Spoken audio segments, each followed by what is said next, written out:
Marsial's nephew, his name is Elroth, first of them all canters before the host, says of our Franks these ill words as he goes. Felons of France, so here on us you close.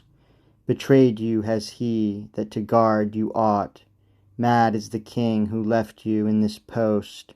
So shall the fame of France the deuce be lost, and the right arm from Charles' body torn. When Roland hears what rage he has, by God, his steed he spurs, gallops with great effort. He goes, that count, to strike with all his force. The shield he breaks, the hauberk's seam unsews, slices the heart, and shatters up the bones.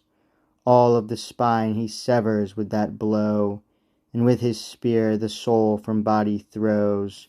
So well he's pinned, he shakes in the air that course.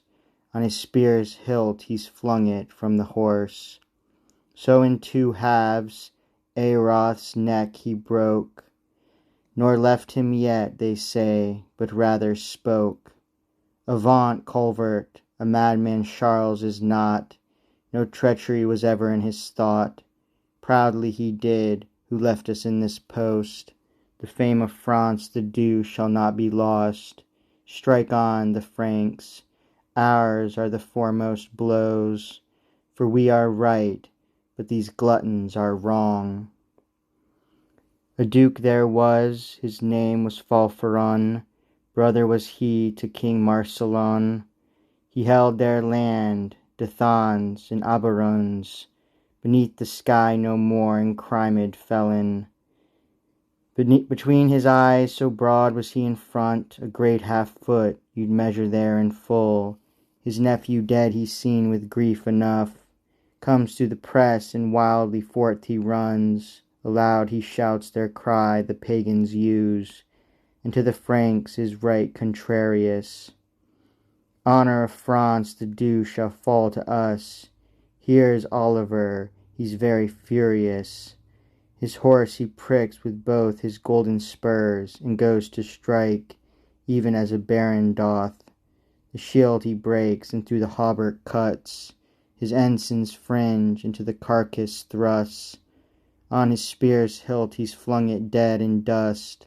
Looks on the ground, sees glutton lying thus, and says to him, with reason proud enough, From threatening, culvert, your mouth I've shut. Strike on, the Franks, right well we'll overcome. Montjoie, he shouts, 'twas the ensign of Carlin. A king there was, his name was Corsablis, barbarian, and of a strange country. He's called aloud to the other Saracens. Well may we join battle upon this field, for of the Franks but very few are here, and those are here, you should account them cheap. From Charles not one has any warranty. This is the day when they their death shall meet. Has heard him well, that Archbishop Terpan. No man he'd hate so much the sky beneath. Spurs of fine gold he pricks into his steed.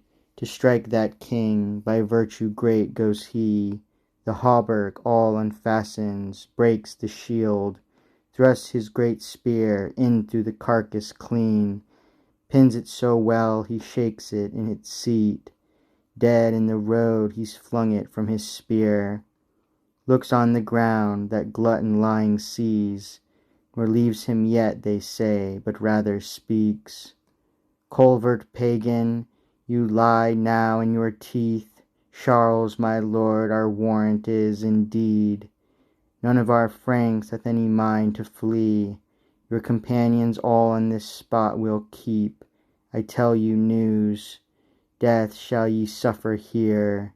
Strike on, the Franks. Fail none of you at need. Ours the first blow, to God the glory be. Montjoie, he cries, for all the camp to hear. And Geron strikes Malpremy of Bregal, so his good shield is nothing worth at all. Shatters the boss, was fashioned of crystal, One half of it downward to earth flies off, right to the flesh has through his hauberk torn.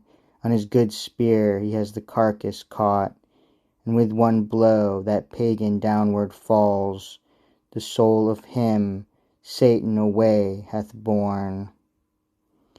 And his comrade Gerer strikes the admiral, the shield he breaks, the hauberk unmetals, and his good spear drives into his vitals. So well he's pinned him, clean through the carcass, dead on the field he's flung him from his hand. Says Oliver, now is our battle grand. Sanson the Duke goes strike that Almacour, the shield he breaks with golden flowers tooled. That good hauberk for him is nothing proof. He sliced the heart, the lungs and liver through, and flung him dead, as well or ill may prove. Says the Archbishop, a barren stroke in truth,